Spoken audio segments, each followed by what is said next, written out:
नून league ने फिर लसानियत का नारा लगा दिया। लाहौर में एहतजाजी जलसा। ख्वाजा साद रफीक कहते हैं तुमने शहबाज शरीफ पर नहीं पंजाबियों की इज्जत पर हाथ डाला है। पंजाबियों जागो, पंजाब की पग पर दाग ना लगने देना। शहबाज शरीफ को पाबंदे सलासल नहीं बल्कि पंजाब की खिदमत का रास्ता रोका है। 2 बरस हमने और कौम ने बर्दाश्त किया मगर आपसे काम ना हो पाया। नवाज शरीफ और उनके साथियों के चेहरे दागदार करने की कोशिश की गई। अपोजिशन की 11 जमातें कह रही हैं इमरान खान गो। डॉक्टर शहबाज गिल ने ख्वाजा साद रफीक के बयान की मजम्मत कर दी। कहते हैं शहबाज शरीफ की गिरफ्तारी को पंजाबियों से जोड़ना इंतहाई गलत है।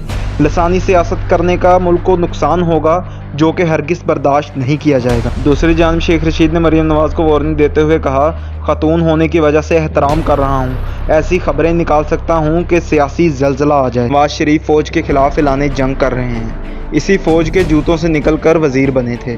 शेख रशीद मीडिया से गुफ्तगू के दौरान मौलाना फजलुर रहमान से मुखातिब होकर कहने लगे आपको नवाज शरीफ से बचना चाहिए। पहले भी 2 बार ये लोग आपको इस्तेमाल कर चुके हैं, अब आपको चाहिए आप इन्हें इस्तेमाल करें। मौलाना फजलुर रहमान को हुकूमत मुखालिफ इत्तेहाद PDM का सरबराह मुकर्रर कर दिया गया।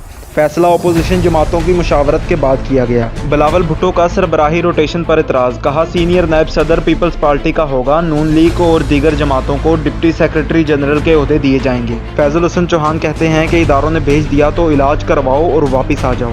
नारे मारे जा रहे थे कि फलां बम हमने बनाया, एटम बम भी हमने बना दिया। नून लीग बाहर, शीन लीग अंदर, मीम लीग खुलकर नाच रही है और कहा मीम लीग इनकी सियासत तबाह कर देगी। नून लीग की तर्जमान मरियम औरंगजेब मीडिया से गुफ्तगू करते हुए कहती हैं कि किराए के तर्जमानों को नून लीग के पीछे लगा दिया गया। नवाज शरीफ को गद्दार कहने वाले ये सुन लें कि असल गद्दार आवाम के वोट चोरी करने वाले। वज़ीर इत्तलात शिबली फराज ने ट्वीट किया कि नवाज शरीफ के नज़रियात मौसम की तरह बदलते हैं। इक़्तिदार में हों तो इनसे बड़ा आमिल कोई नहीं और इक़्तिदार से बाहर हों तो इनकलाबी बन जाते हैं।